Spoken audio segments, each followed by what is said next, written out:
At certain points in the curriculum, children will be taught topics around sexual health, relationships and reproduction, as well as the dangers of drug and alcohol abuse. This is covered in relationship, sex and health education. As educators, these topics may seem daunting at first, but they're so important for children's development. But what happens when a parent or guardian disagrees with what you're teaching? How do you handle that situation?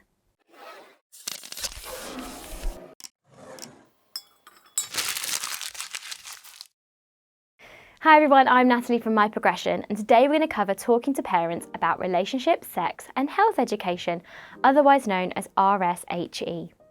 Now we'd like to thank Ian Timbrell of More Than Flags and Rainbows for their support on this video.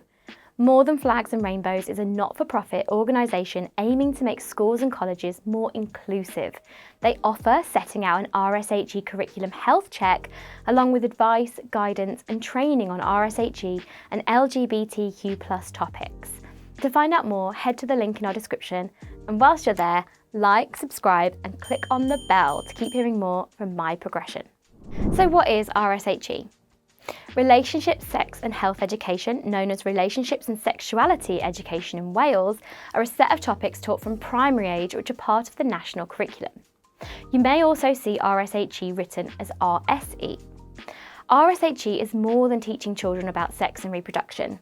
In primary school, children will learn about family units, caring friendships, respect for relationships, and how to be safe on and offline. In secondary school, pupils will develop more knowledge in these areas and learn about intimate and sexual relationships, including sexual health and consent. To find out more about sex education in England and Wales, check out our video linked in the description. It's so important that these topics are utilised in the curriculum, covering topics in detail and using the correct language where it is age appropriate. RSHE promotes safe sex and relationships, helping children to understand consent and respect with partners, friends and family. RSHE promotes empathy and understanding, which could be a powerful tool for tackling bullying that's based on factors such as gender, race or sexuality, both in school and in later life. By learning about drug and alcohol abuse, children can understand how to stay safe and may feel more comfortable disclosing a situation to you or the DSO in school. So what can parents do? Well, since 2020 in England and 2022 in Wales, secondary schools must teach RSHE as part of the curriculum. In England, parents took part in a consultation on this policy change and what would be included in the curriculum. Now, parents and guardians can request information on the curriculum to review, and your school will work closely with them to ensure they're informed on what's being taught. Whilst in Wales there's no parental opt-out option, in England, parents and guardians have a right to excuse their child from some sex education topics delivered in RSHE. The head teacher will speak to the parents and advise them on the benefits and reasons. However, the school should respect the wishes of the parents.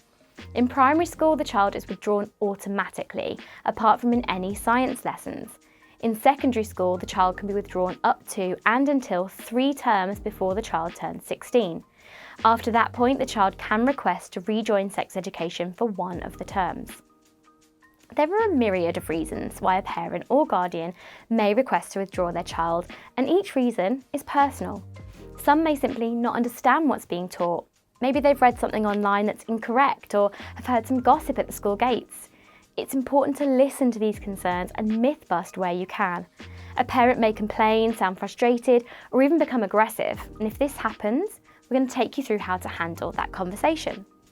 But before we talk about how to handle a parental complaint or concern, I do want to point out that if you are faced with someone who's aggressive, this is not okay. You should remove yourself immediately because there's no point in trying to explain anything at this time.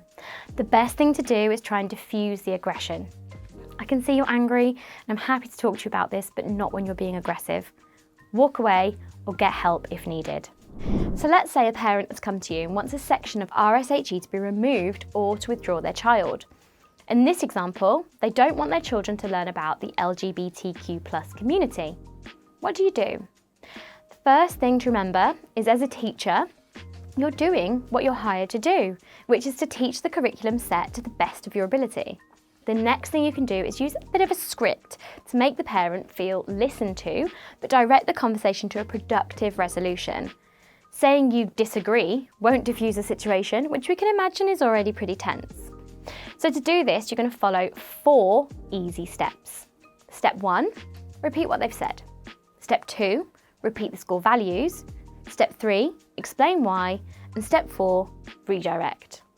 Now these 4 steps can help you build a prompt response that shows the parent you hear their views, have justified why you teach something, but have also given them an avenue to deal with the complaint properly. So this would look like step 1, repeat what they've said. You've told me you don't want your child in RSHE lessons as you think we're teaching them to be gay. This allows them to feel heard. Step 2, repeat the school values. Our school values are to respect one another no matter our differences and to practice compassion. This is helpful as it's what the school stands for, not just you as an individual. Step 3, explain why. In RSHE, we cover examples of what a healthy relationship looks like, straight and gay ones, so the pupils can understand these relationships, spot the signs of an unhealthy or unsafe relationship, and learn about respecting one another. Here, you're factually stating what you're going to cover and the benefits of doing so. And step 4, redirect. If you want to talk about this in more detail, please book an appointment with the head teacher. If they've just cornered you on the playground, this isn't the best place to have this conversation. So moving to the head's office will support a resolution and the head teacher can prepare for the conversation. If the parent still isn't satisfied, you can use a tactic called stonewalling. It sounds intimidating, but it simply involves repeating your script calmly and professionally. This is the same tactic politicians sometimes use in interviews. If anything escalates, ensure you report the situation to your line manager. One thing you need to remember to do is stay calm and not let your personal beliefs escalate the situation. In any situation when faced with someone with a discriminatory attitude, it's always best to educate and not vilify. We hope you found this video on RSHE and talking to parents useful. If you have any advice on teaching RSHE or handling tricky conversations, leave them in the comments below. I've been Natalie from My Progression, and let's keep your career in motion.